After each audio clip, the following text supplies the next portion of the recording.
Teníamos tres regiones naturales sumamente marcadas y reconocibles y que nos enseñaban a todos de niño, la costa, la sierra y la selva, pero nadie nos decía cómo se había originado esa biodiversidad, cómo se habían consolidado esos ecosistemas tan ricos y diversos. Ahora tenemos colecciones de fósiles de vertebrados en el Perú muy importantes y la más importante es la que está acá en el Museo de Historia Natural de San Marcos. Se necesita hacer más difusión de los sitios paleontológicos que tenemos, de la riqueza paleontológica que tenemos. Tenemos que sentir también tener identidad con este recurso tan valioso que tenemos.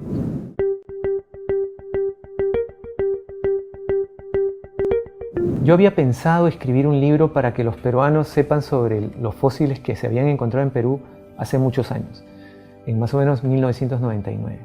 Y en el 2001 hice un primer viaje, gracias a una beca de la University of Florida, a ver colecciones de fósiles de cocodrilos a la Universidad de Florida, al Museo de la Universidad de Florida. Allí un paleontólogo norteamericano había publicado recién su libro sobre vertebrados fósiles de Florida. Lo vi el libro y él me lo dedicó, ¿no? Lo compré, me lo dedicó, y cuando veo la dedicatoria me dice, leo, ¿cuándo puedo conseguir el libro sobre vertebrados fósiles de Perú? Y ese libro lo tengo aún y me marcó porque lo recordaba constantemente y era como una llamada de atención de algo que debía hacer en algún momento y que, bueno, a pesar de que pasó el tiempo, creo que en esa época todavía no estaba preparado para hacerlo, y ahora, bueno, después de varios años, tenemos un libro el primer libro sobre vertebrados fósiles del Perú, que es mucho más nutrido de lo que pudo haber sido hace años, ¿no? En el año en el que me escribió, los fósiles del Perú se podían contar con los dedos. Eran muy pocos los que habían sido estudiados, los que se conocían, y además de que eran pocos, todos habían sido estudiados por extranjeros. No habían participado peruanos en las investigaciones. O sea, la paleontología peruana en ese entonces no estaba muy desarrollada. La de vertebrados no. Fósiles de invertebrados habían sido estudiados por peruanos, pero la paleontología de vertebrados no. Toda había sido realizada por extranjeros, y los fósiles que habían sido descubiertos y colectados habían sido llevados a instituciones en el extranjero. De esa situación a la actualidad ha cambiado muchísimo, hay un paso enorme, ¿no? Ahora tenemos colecciones de fósiles de vertebrados en el Perú muy importantes, y la más importante es la que está acá en el Museo de Historia Natural de San Marcos. La motivación del libro y la forma en la que lo he organizado responde a una situación que a mí me llamó muchísimo la atención cuando estudiaba en el colegio y en la universidad. Que teníamos tres regiones naturales sumamente marcadas y reconocibles y que nos enseñaban a todos de niño, la costa, la sierra y la selva, pero nadie nos decía cómo se había originado esa biodiversidad, cómo se habían consolidado esos ecosistemas tan ricos y diversos. Entonces pensé que el libro podía organizarse de esa manera, tratando de explicar con un yacimiento paleontológico de la costa, uno de la sierra y uno de la selva, podíamos explicar cómo se había originado la biodiversidad y los ecosistemas de cada uno de esos lugares. Y así es como Sacaco es el lugar perfecto para entender cómo se consolidó el sistema de Humboldt y la riqueza de nuestro mar, ¿no? Los fósiles que hay en Sacaco son de ballenas, delfines, focas, tiburones, luego lobos marinos, perezosos, cocodrilos, todos los animales que existieron hace millones de años y que nos ayudan a entender y a explicar cómo es que estos ecosistemas actuales ahora existen. En los Andes escogí una localidad poco conocida que se llama Espinar, en Cusco, en el sur de Cusco.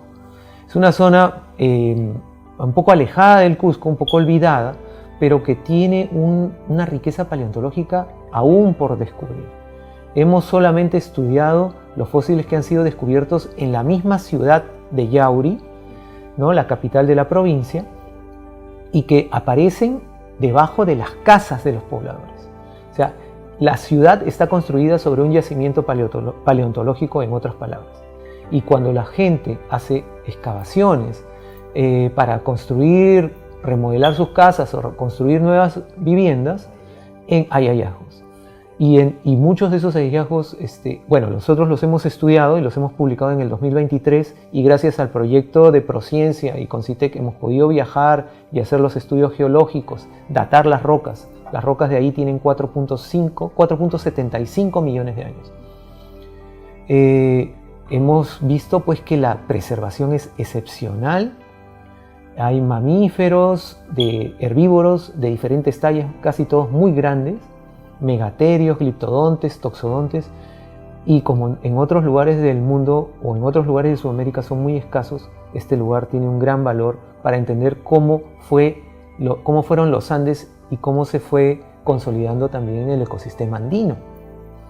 De la Amazonía escogimos la fauna de la formación Pebas, de Iquitos y del río Napo. Ahí hemos trabajado con paleontólogos americanos y franceses desde el 2004. Y la colección de fósiles del río Napo incluye cocodrilos, perezosos, mamíferos herbívoros de otro tipo llamados astrapoterios, tortugas, peces. Es increíble la cantidad de fósiles de vertebrados que hemos colectado en, por ejemplo, Tamchiyacu, el río Tahuayo, en el río Napo, la última vez el pebanista Yacuruna, gracias a una expedición financiada por National Geographic. Y, por ejemplo, este fósil, ¿no?, el fósil del Purusaurus, el único cráneo que tenemos en el Perú del Purusaurus, que fue colectado en 2018 durante la expedición al río Napo, y que además también está en la portada del libro, ¿no? Tesis doctoral la hice sobre fósiles de la Amazonía, sobre caimanes y gaviales, o sea, dos tipos de cocodrilos que encontramos en la Amazonía. Y en estos yacimientos documentamos la mayor diversidad de cocodrilos para todos los tiempos, para cualquier lugar del mundo. En un yacimiento que tenía 200 metros cuadrados encontramos 7 especies de cocodrilos. 200 metros cuadrados, es el tamaño de una casa grande. En la actualidad, en toda la Amazonía hay 6. Imagínate la diversidad, la concentración de formas, de especies que había en una región tan pequeña, en un área tan pequeña. Eso implica, pues, además que no eran todos cocodrilos generalistas, o sea, que se alimentan de cualquier cosa, sino que eran muy especializados. Cada uno de ellos tenía ecologías muy específicas, algunos para comer, por ejemplo, moluscos en el fondo de los lagos, otros para comer alevinos de peces, como lo hacen las ballenas filtrando. Otros eran grandes depredadores como el Purusaurus, otros eran especializados en capturar peces en las zonas de rompiente, de quebradas, en los ríos. Es decir, había una diversidad y una disparidad morfológica, una diferencia en las morfologías que indica que ese ecosistema era sumamente complejo y que había evolucionado durante largo tiempo en coexistencia todas esas especies, de tal manera que habían nichos ecológicos específicos para cada una de ellas. Y esa complejidad ocurrió antes de que aparezca el mismo río Amazonas. El río Amazonas en esa época no existía. Existía un drenaje que llevaba las aguas desde la Amazonía hasta el Caribe. Y el Amazonas recién aparece hace unos 9 o 10 millones de años, cuando crecen los Andes en un pico tectónico, movimientos tectónicos muy violentos que ocurrieron más o menos hace unos 10 millones de años. Entonces, la complejidad y la biodiversidad de la Amazonía antecede a la formación del mismo río Amazonas. Es una colección totalmente diferente.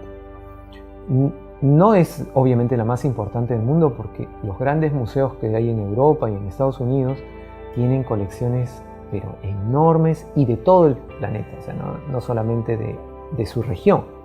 O sea, el Museo de Historia Natural de París o el American Museum of Natural History de Nueva York son museos fantásticos, están repletos de fósiles prácticamente todo el mundo. Sí, de dinosaurios y de todo. Pero la colección que tenemos en el Perú, ahora, acá en el Museo de Historia Natural, es la más importante del Perú. Más importante que cualquier colección que está en el extranjero, que antes del Perú, ¿no? Entonces, ahora hemos superado de lejos en cantidad y en valor científico cualquier colección del Perú que está en el extranjero. La hemos superado de lejos con la colección que tenemos acá en el museo. En el museo tenemos más o menos unos 10.000 especímenes de todo el país y tenemos muchos holotipos, que son estos individuos, estos especímenes fósiles sobre los cuales se ha descrito una especie. Por ejemplo, tenemos el holotipo de Perucetus, el holotipo del pebanista Yacuruna. El holotipo es ese individuo, ese fósil que nos sirvió para caracterizar, para definir, para diagnosticar una nueva especie. Y ese individuo es sumamente valioso, es único. No hay dos holotipos, hay uno nada más. Entonces aquí tenemos más o menos unos 80 holotipos ya, imagínense.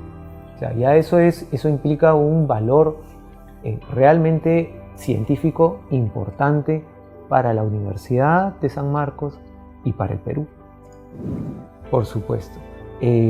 Eso es lo que se necesita hacer más difusión de los sitios paleontológicos que tenemos, de la riqueza paleontológica que tenemos. Tenemos que tener identidad con este recurso tan valioso que tenemos, ¿no? Nos explica cómo se originó nuestra biodiversidad, de la cual estamos tan orgullosos, ¿no? Entonces, yacimientos como Ocucaje, Sacaco, Espinar, deberían de estar protegidos. Ocucaje, por ejemplo, sufre de invasiones y este lugar debería ser declarado como un sitio paleontológico para la investigación científica. Igual Sacaco. En Sacaco hay concesiones mineras y hay concesiones para construir viviendas en lugares donde hay fósiles de vertebrados y que son los lugares más ricos donde hay fósiles ahí en Sacaco. Entonces tenemos que hacer un ordenamiento urgente del territorio paleontológico que debe ser protegido para la investigación, para el conocimiento, para la educación y para el turismo, ¿no? Esperemos que este libro pueda ayudar a que las autoridades puedan saber un poco más, mejor, de una manera más informada, cómo proteger esos lugares, cómo tratarlos, cómo manejarlos para el bien de la región, ¿no? El turismo puede atraer algunos recursos adicionales a las regiones,